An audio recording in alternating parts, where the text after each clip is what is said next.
And the people said, amen. I like it. Idioms. Famous proverbial sayings. What are a couple that come to your mind when I talk about proverbial sayings? Go. Oh, there's one in your mind. Come on, go. A bird in the hand is worth two in the bush. Your turn. A stitch in time saves 9. Penny saved is a penny earned. Come on, there's a couple more. Wiggy wiggy. Okay, here's one I want you to focus on for this morning. Can't see the forest for the trees. Can't see the forest for the trees. Somebody explain that to me real quick. I need a volunteer to explain. What does it mean to say, I can't see the forest for the trees? I know you're out there. I can see you.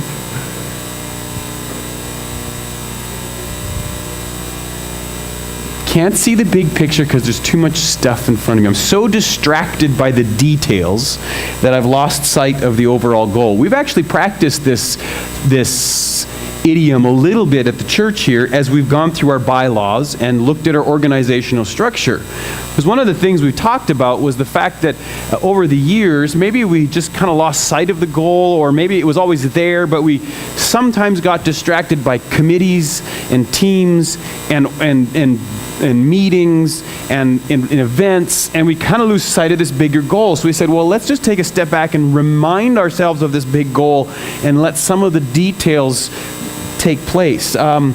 It can have devastating consequences when you lose sight of the big picture and you get caught in the details.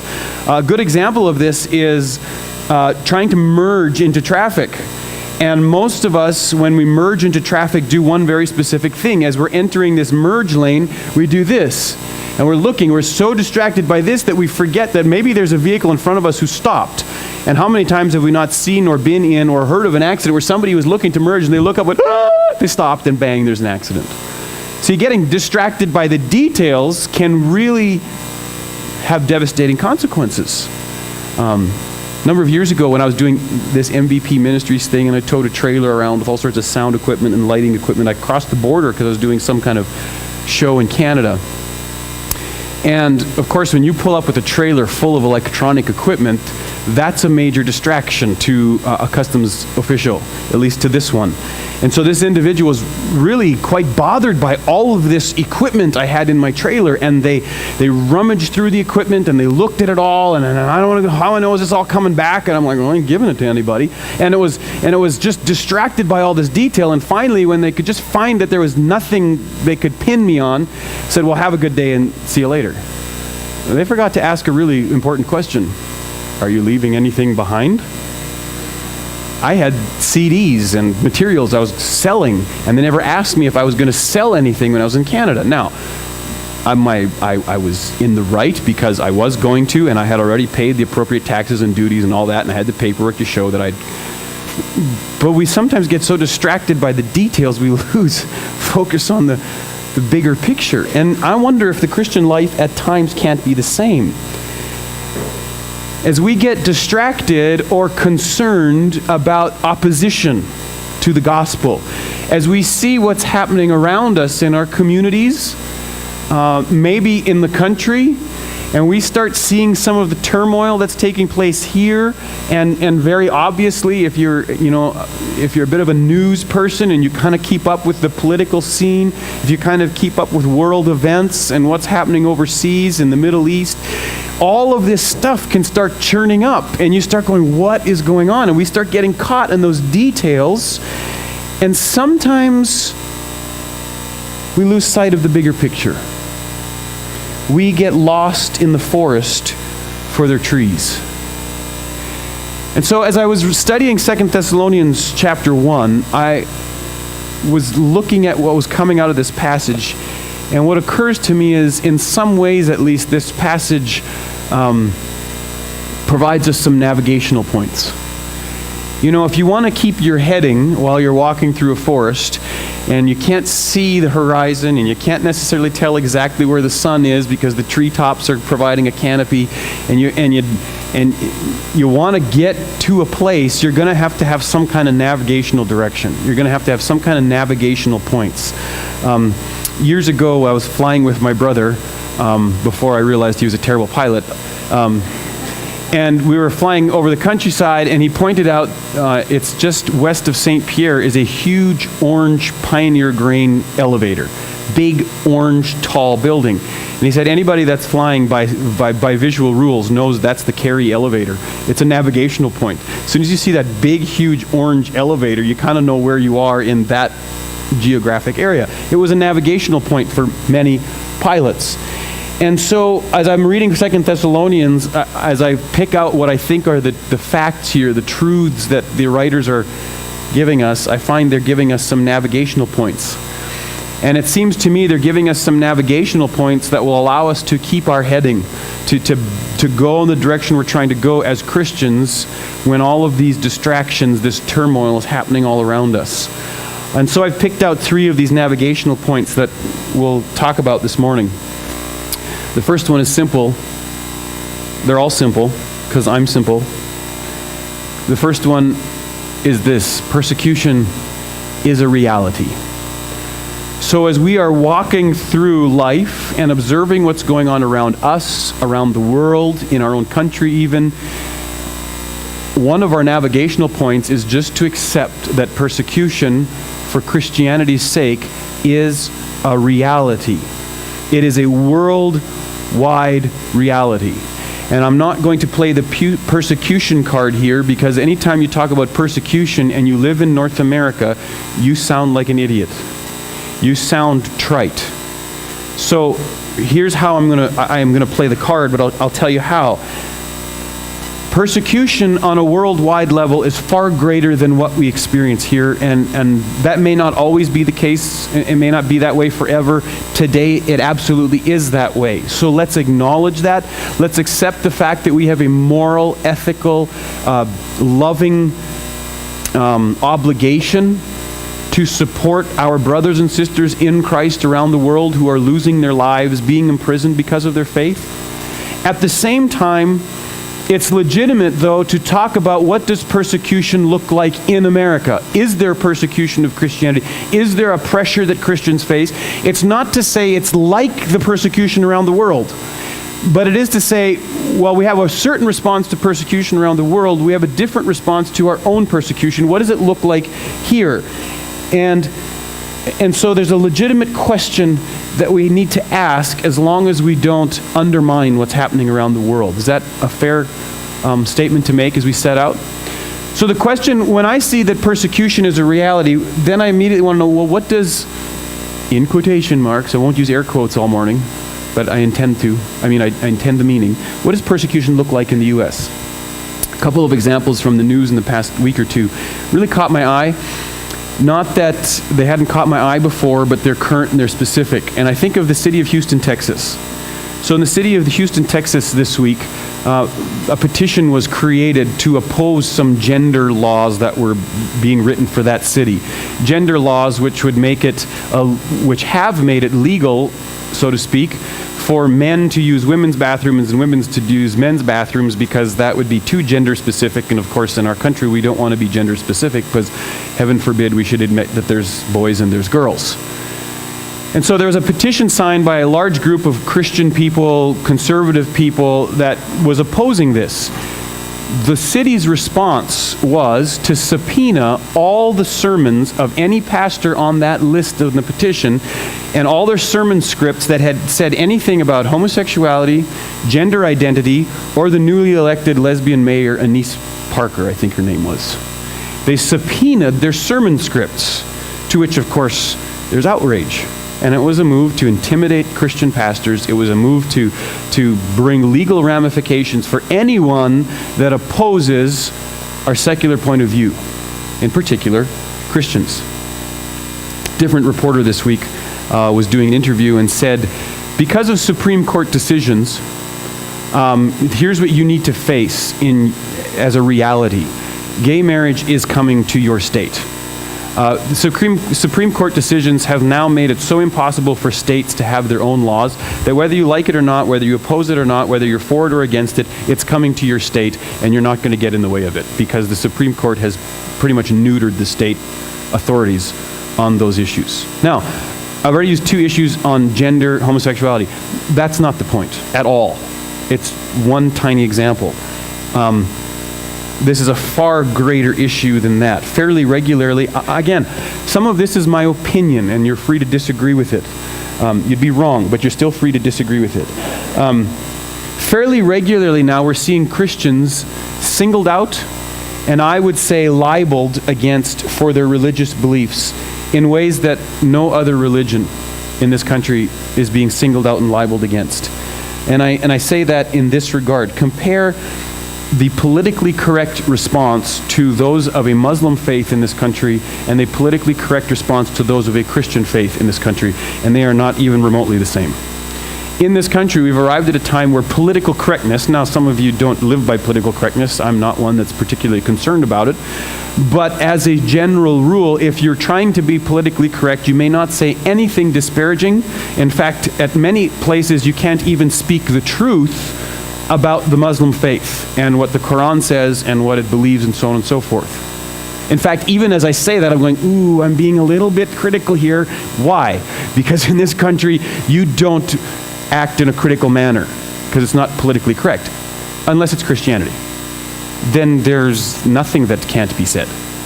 There is nobody that has ever stood up and demanded that we be more respectful. Other than Christians themselves, nobody has stood up and said that we demand that we be more respectful towards Christian faith. It's, in fact, in some ways, it's fashionable to be critical of the Christian faith. It's funny. It's just how it is. The issue here is not that people disagree with Christianity. Do you understand that? Christianity has been antagonistic, or people have been antagonistic towards Christianity since the beginning of time. That's nothing new. But when we come to a point, which we seems to be where we're slowly arriving at, where Christians are no longer tolerated because of their Christian faith, and are actually in some ways selected and singled out for, air quotes, abuse, we are at a crossroads. I'm not a conspiracy theorist. I'm not the person who sees the devil behind every bush. I'm not a conspiracy theorist. If all of these conspiracy theories were true in my mind, I would do exactly what I'm doing today, which is living my life for Jesus and come what may. So I don't even remotely consider myself a conspiracy theorist when I say this. But I would say, unlike what I saw as a younger man, I don't think it's impossible that in my lifetime I will see Christians and pastors in particularly imprisoned or at least held legally responsible for preaching the truth of the gospel in this country. If cities are starting to subpoena pastors because they have spoken up against homosexuality or against gender identity issues or spoken biblical truths about a political figure, I don't think we're too far away from where Christians are going to face legal ramifications for their faith. That shouldn't really surprise us. Now, that's not fear-mongering. That doesn't, honestly, I can speak this with an honest heart, that creates zero anxiety and fear in my heart. In my mind, it's a so be it kind of reality. Now, if you want to also lop my head off while I'm in prison, that might create a touch of anxiety. But I suppose me and my head will both be in heaven in one piece anyway, so I'm not sure it creates too much anxiety. But it shouldn't surprise us. You know, we look at what Paul writes, and Paul and Silas and Timothy write in 1 Timothy chapter 3. They say these words in verse 4. In fact, when we were with you, they write, we kept telling you that we would be persecuted, and it turned out that way, as you well know. It's like he's saying to them, listen, if you're going to be a follower of Christ, you're going to hit some stuff. Why should that surprise you? If you look at what Jesus said, and I suppose Paul knew what Jesus said, I have to think he did, and Jesus made it quite clear too. You know, in Matthew chapter 10, the words of Jesus are recorded like this: all men will hate you because of me. but he who stands firm to the end will be saved. All men will hate you because of me. There's a pretty significant line there. Those that are antagonistic about the gospel are not hating you as a person. They're hating you because of what you stand for. They're hating you because of who you follow, and they're very antagonistic about God and truth. And I say this not because I want to encourage us all now to take a lame duck approach to this thing. Oh goodness, it's happening, persecution is happening, let's just give up, this thing's over. That's not at all. In fact, quite the opposite. Look at what Paul and Silas and Timothy communicated. Verse 5, 2 Thessalonians chapter 1. All this is evidence that God's judgment is right, and as a result, you will be counted worthy of the kingdom of God for which you are suffering. That's some pretty significant stuff there. Now, in the context, you have to look at verses 3 and 4. Verses 3 and 4 talk about how their love and maturity was growing, how they were being persecuted for their faith, and how they were persevering in their faith. And then Paul says, because of all this, and there we hit this hermeneutical quagmire. How's that for a selection of words? Hermeneutical quagmire. In other words, it's a confusing issue to decipher. What does Paul mean when he says all of this? And if you go back and you read the commentaries, which I did this week, I find out that one guy says this, one guy says this, one guy says this, and they all have valid points to support their point, and they all aren't quite sure because it's kind of abstract. It's just written that way. So I'm not going to even tell you that I completely understand what verse 5 is saying, but my sense is when he says all of this, he means all of this. Their growth, the persecution they experience, and their perseverance through that persecution. It's somewhat ambiguous, but at least we get an overall impression of the idea.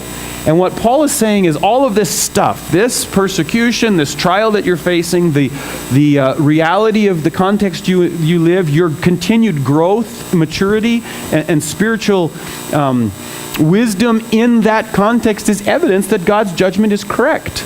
Now, what does that mean? It's a difficult teaching. It basically says that persecution proves that God is right. How so? If you jump ahead into 2 Thessalonians chapter 2, you find out that some people in the Thessalonian church were believing that maybe the day of the Lord, you know, that end day when Jesus would return, that maybe it had happened already and they missed it. And so they have this context of, well, if Jesus already came, I thought things were supposed to be a lot better when Jesus came. Why the persecution? And Paul's saying, no, just back up. The day of the Lord hasn't happened yet. And the fact that you are facing persecution tells you that you are on the right track. Now, our context is very different, but maybe we have those questions. Why is this happening? Is God wrong about how he's allowing Christianity and followers of his to be treated around the world?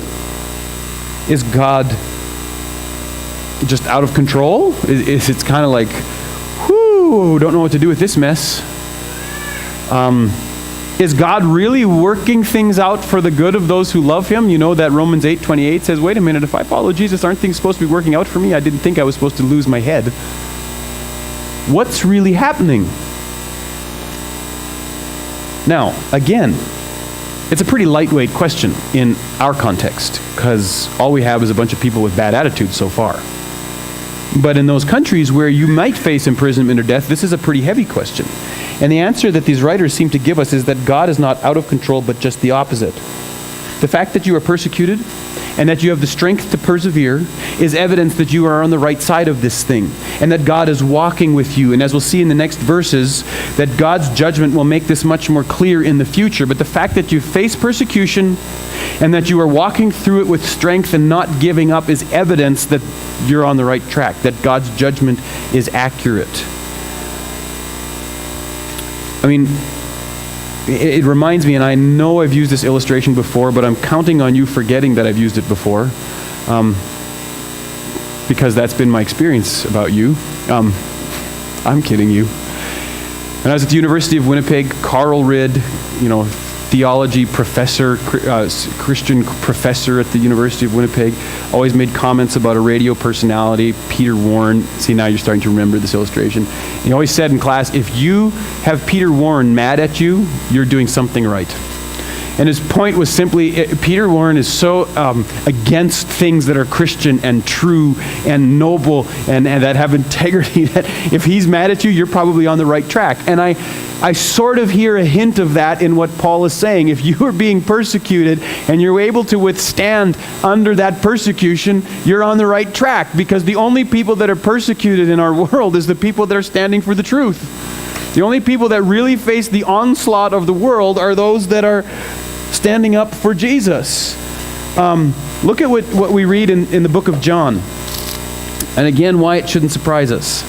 John chapter 15, verse 18 reads this way.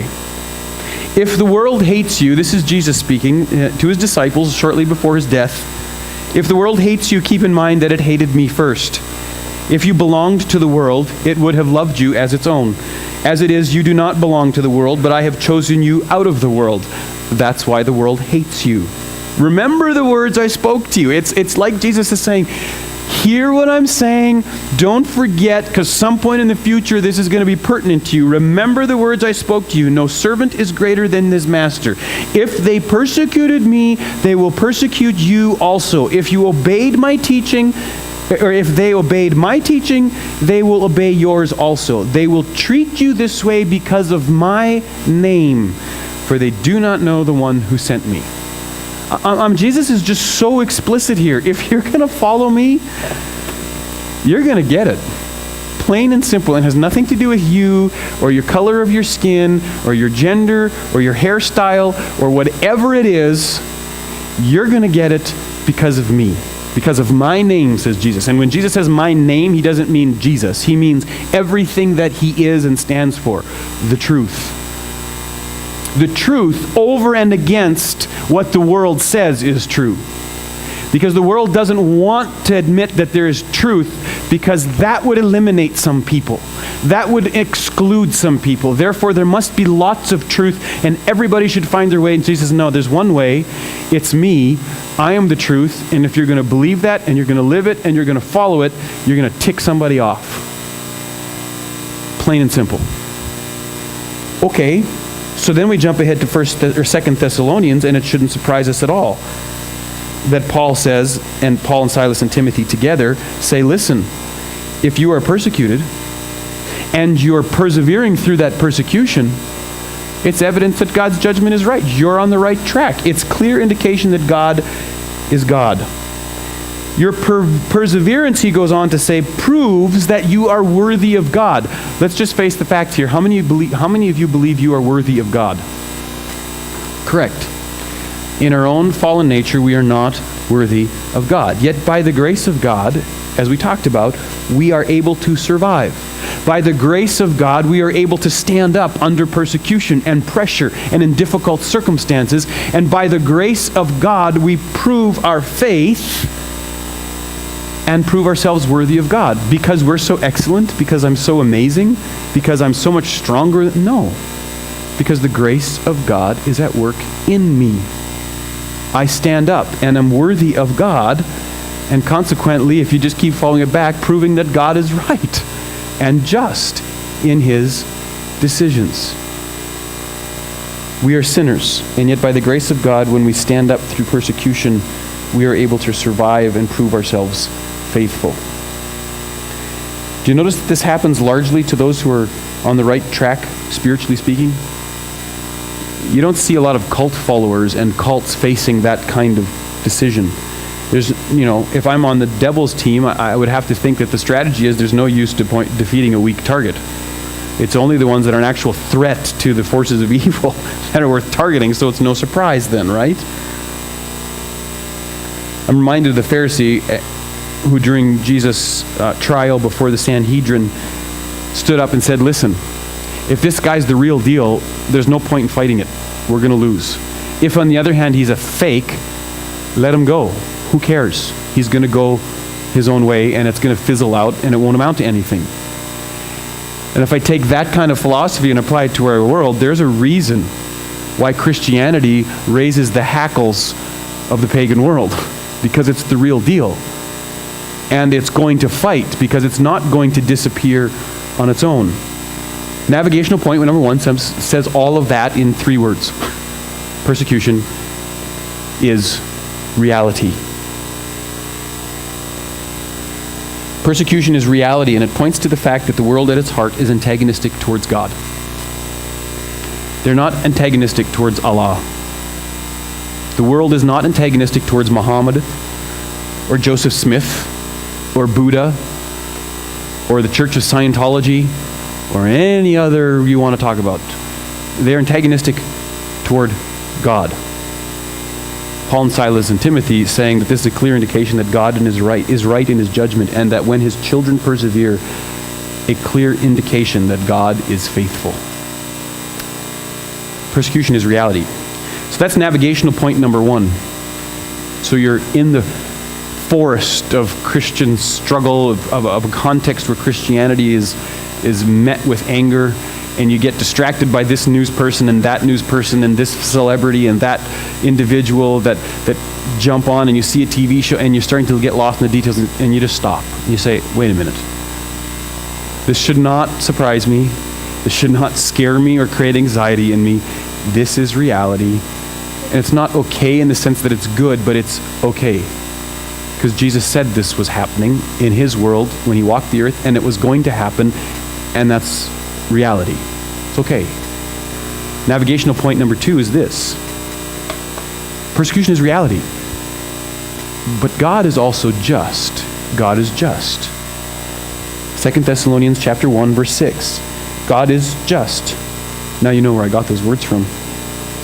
He will pay back trouble to those who trouble you, and give relief to you who are troubled, and to us as well. This will happen when the Lord Jesus is revealed from heaven in blazing fire with his powerful angels. He will punish those who do not know God and do not obey the gospel of our Lord Jesus. This is a harsh reality as well. It's not one we're particularly fond about talking through. Why? Because we live in a politically correct world where nobody should be held responsible for their actions. But what this harsh reality indicates to us is that there are 2 sides to God's justice, either trouble or relief. And depending on which side of the fence you sit on, it's going to mean one of those 2 for you. This is a difficult teaching because the politically correct culture we live in says, surely if God is just, he can't punish people. Surely if God is kind and gentle and loving, he cannot punish people. And I would say that argument is so easily set aside because nobody believes a judge who lets bad people go is just. And I know I use these silly illustrations, and yet they illustrate the point so thoroughly. If a judge who is deciding the case of a man who raped your daughter said to the man, well, that wasn't very wise, but I'll let you go this time, don't let it happen again, you wouldn't for a second sit down and say, well, that's fair. You would say, that judge deserves to be hung. He deserves to be trampled on by 1,000 camels and infested with their fleas. There's no chance that you would call that man just for letting someone like that go without a single consequence for his actions. And yet when it comes to God, we go, well, God can't punish people. Well, why not? Isn't God the just judge who should, if he's actually God, hold people accountable for their actions? Well, who says that God should decide what's right and wrong? Well, why does God get all this power to decide what's right and wrong? Who should it be? See, the answer is also really simple. It's just not very popular. Because he's God. It's not very popular in my home. Why? Because I said so. Well, that's not an answer. Yeah, it is. It's because I'm dad and you're child. What more do you need to know? Now, I get it. That's not the greatest parenting technique, but don't look at me like that. You've all done it and you know it. Because you're out of answers, and the answers you've given are all perfectly logical, but they're not accepted. Therefore, there is nothing left to say except just do it. And what if I said, God decides what's right and wrong because God is God. Because he's God is not really a problem, except that we all have this horrible problem with pride and humility, or pride, I guess, the absence of humility. We have the same problem they had in the Garden of Eden when the devil says to Eve, "What?" He said you have to be his representative. You have to be his image bearer. Eat this and you don't have to be a representative. You can be God yourself. Nobody should tell you what's right and wrong. Eat the apple and then you'll get to decide what's right and wrong.